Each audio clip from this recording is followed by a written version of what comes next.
All right, it's day one of the Chi Rho painting. I've decided to do a little bit of a vlog about this, and I bit off quite a bit here. So I'm working on this art desk slash easel sit stand desk that my dad designed and my family built for me. I've modified it a little bit so that it can support the paneling. I'm working on 30 by 36 inches of clay board, which is nice wood paneling with a clay fix over it. So I don't have to use like gesso or rabbit skin glue and stuff like they traditionally do. And this here is a blueprint that I got off FedEx. Encyclopedia Britannica has the highest quality scan of the Chi Rho from the Book of Kells that I could find. And still kind of low resolution. There's going to be a lot of filling in the blanks, but that's what's going to be really fun about this. And I'm very excited and more than a little bit overwhelmed. I've got 1 month to do this, and I'm working full time. I'm going to use graphite tracing paper in order to trace the design onto the clay board, and I'm going to do it really lightly because I don't want the graphite to transfer up through the tempera paint.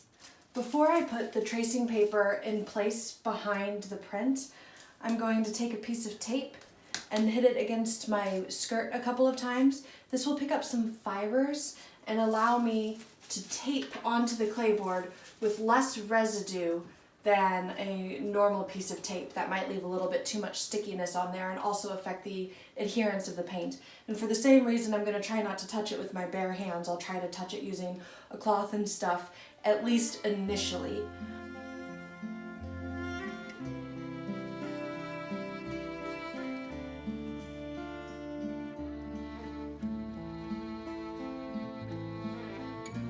I'm only 1 hour in and my hand is already a little bit sore from all of this tracing, especially because the height of my easel is just a little bit high for me. Just look at this. I have taken to tracing with my left hand.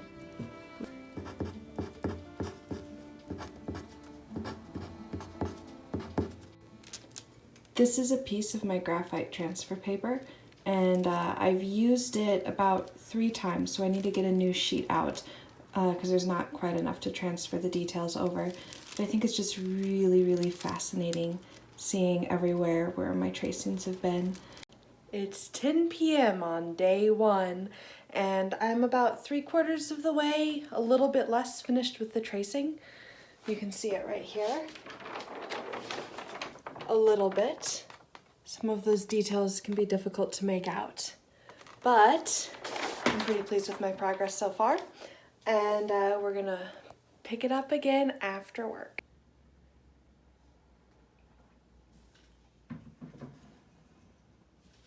I'm getting closer to being done with the transfer, but I keep having the problem where I'm lifting up my work to kind of inspect what I've transferred so far and finding these really big gaps where I've just completely forgotten to fill in an entire little section. So I'm gonna have to keep going back to that as I go further with the transfer, but pretty soon it will be ready for me to fill in all of the truly blank areas where I don't actually have the detail to do a tracing, and I'm going to be reconstructing the patterns partially just from looking at low resolution images and filling in the blanks, and sometimes it's just going to need to be a creative fill in based on my own knowledge of Celtic knotwork and the way that it was used in the Book of Kells. There's all sorts of fun animals on here. Like there's cats and mice here, which are being used to symbolize the lion and the lamb, but using animals that were actually in the monastery that the monks were working in.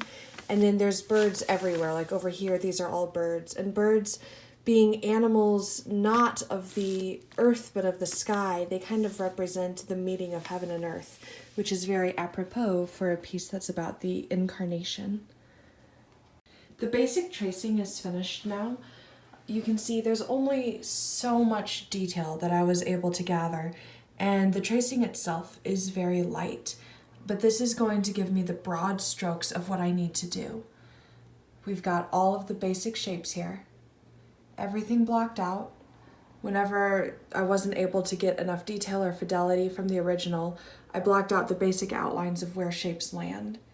So as I move forward, I'm going to be filling in the blanks and figuring out what some of the details are, blocking in all of the basics, And then when I move on to the paint, that's when we'll see the actual detail truly coming through. But you'll see I've got enough here to get started with. And as we back up, you can see just how light that pencil tracing is.